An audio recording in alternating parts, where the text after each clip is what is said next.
aytolmayin sevgisindir izharida, yashirib pok tuyg'ulardan topganini kim ko'ribdi taqdirning bu anharida, oqib ketgan suvlar ortga qaytganini, umidlanib arzularin quchog'ida yonar hanuz saroblarning o'chog'ida. Biz tomonda to'ylar o'tdi xo'p davomlik, hamon mendan sovchi kutar qiz qo'qonlik. To'ylar o'tdi biz tomonda xo'p davomlik, to'ylar o'tdi sarpo keldi zar cho'ponlik.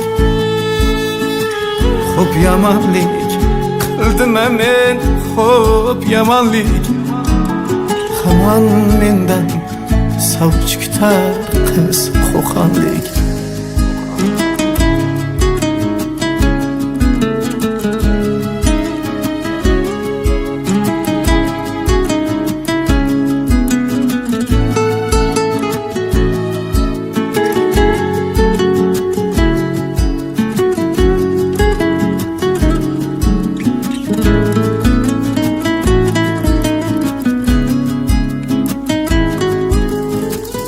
Sodda edi so'zlarimga ishonganda,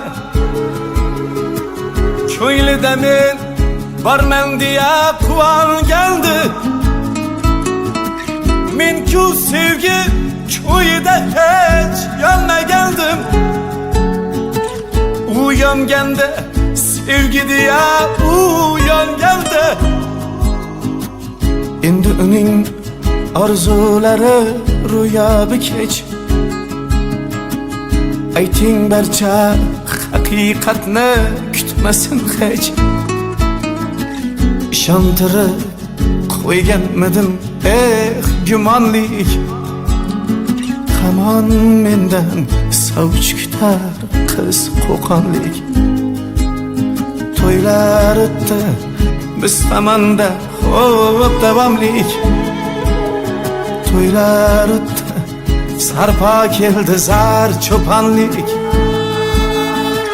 Xo'p yomonlik qildim men, xo'p yomonlik, hamon mendan sovchi kutar qiz qo'qonlik.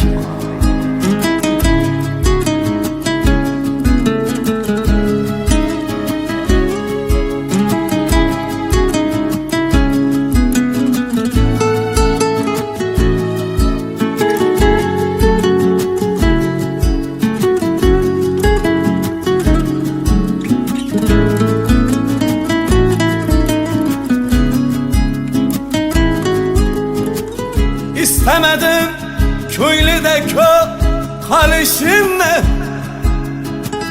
u aytmagan men aytganman nolishimni. Sovchilarni qaytararmish umid bilan, kutarmish hamon meni, hamon meni. Taqdir ekan ikkimizni otdi ayra, bu yakundir ya intiho yoki inha. Biz tomonga kelin keldi xush sabonlik, hamon mendan sovchi kutar qiz qo'qonlik. To'ylar o'tdi biz tomonda xo'p davomlik, to'ylar o'tdi sarpo keldi zar cho'ponlik. Xo'p yomonlik qildim men, xo'p yomonlik, hamon mendan sovchi kutar qiz qo'qonlik. Senga doim tilayman sog'lik omonlik, peshonangga bitilsin yor qo'qonlik.